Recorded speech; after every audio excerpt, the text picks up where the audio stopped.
What is the number one factor that is going to determine your happiness and the quality of your life from this point forward? Your mindset. Hello, I'm Jared Wright.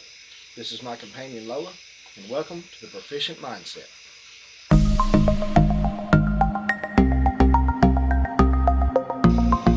In 2005, a study was conducted and published. In the study, they had studied human thought patterns, and it was discovered that the average person experienced 12,000 to 60,000 individual thoughts per day. 95% of these thoughts were redundant thoughts. 80% of these thoughts were negative. So what this is saying is 19 out of every 20 thoughts that cross your mind on average are thoughts that you have already entertained the day before. How can we possibly be able to progress through a happy life if 4 out of every 5 thoughts that we have are negative? So why do we think so negatively? I believe we are bombarded by this through social media. If you watch the news, you're going to see 97% of all the content is going to be negative in nature. Even when we look at consumerism in general, the things that you buy, the fitness industry is geared towards, lose fat, gain muscle, look better, be more attractive. The same thing with the fashion industry. You can look better if you have this.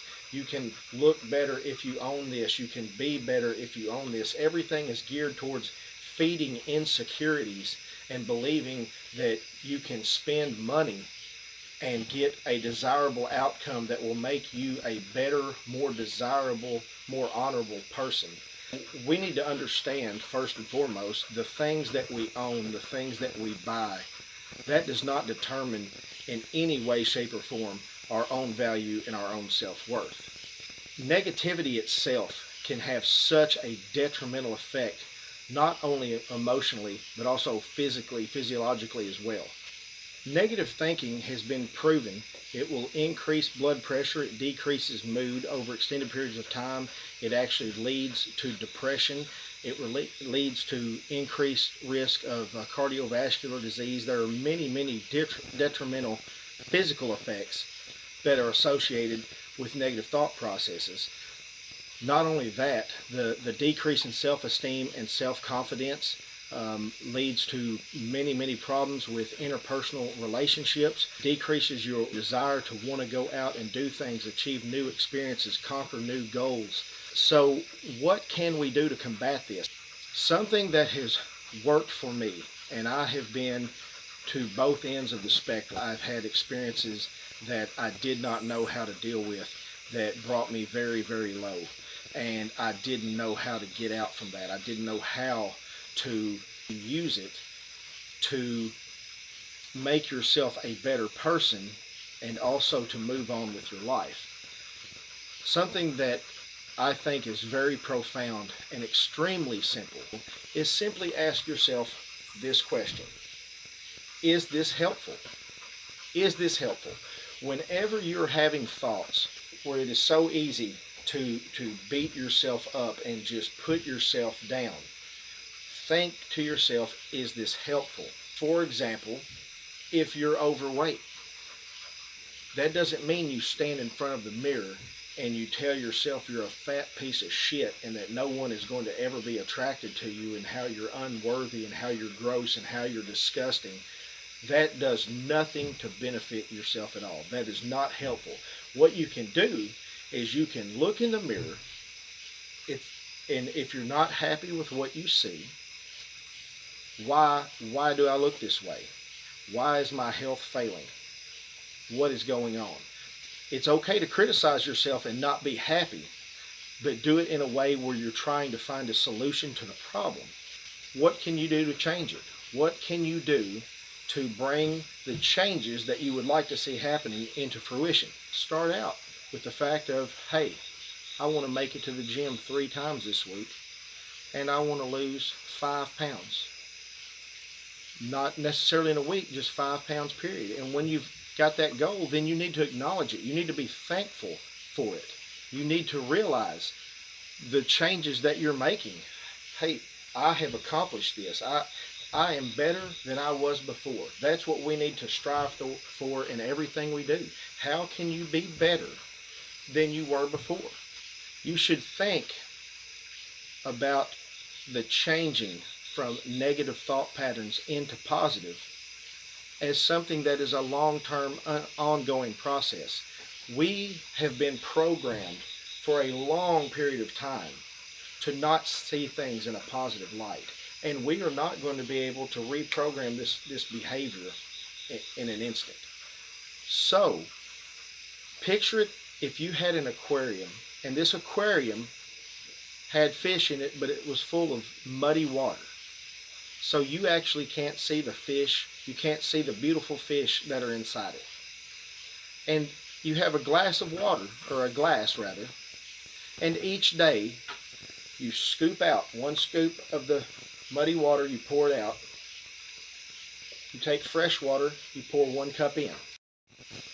And if you do this for a couple of weeks, you're going to start to notice the cloudiness of the water is starting to lift, and you can start to see some movement inside. And if you keep doing this every day, eventually that water is going to clear up to the point you can see the colors of the beautiful fish inside. And so what it is, our negative thought patterns that are plaguing us right now is the muddy water that's actually stopping us from being able to see the beautiful things inside. And whenever we take 1 glass out and we put a new glass in, that is our slow shift that happens into our positive thought patterns. But it doesn't mean that our life changes overnight. So it takes a daily effort. It takes you working day by day and being consistent. And over time, you get to the point where you're filled with much more positivity than you are negativity. Now, if you do this 1 glass at a time, you will notice that eventually you can get the water extremely clear, but it will never, ever be 100% clear, because our lives, no matter how well we are able to deal with situations, none of us are perfect. None of us are without blemish. And so our goal is to make this water as clean and pure as we can through our positive thoughts, but it'll never be 100%. If you haven't already, please click subscribe down below and click the bell so you can be notified of future videos. Now, there are people that will say the law of attraction absolutely works. They're beyond a shadow of a doubt, the law of attraction works, it works for me. And there are other people that say, I tried the law of attraction, it doesn't work at all. There's nothing to it. Both of these people are exactly right. And the difference is their own mindset. The people that approach things in the positive manner, they believe 100% that they're worthy, they deserve this, that this is what's going to happen. I'm going to take the steps to allow this to manifest in my life and make it so. And those things will happen for them. However, the people that say that it doesn't work, the fact that they are talking against it automatically shows the negative perspective, and they are so adamant that it's not going to work with them, and they're filled with so much doubt.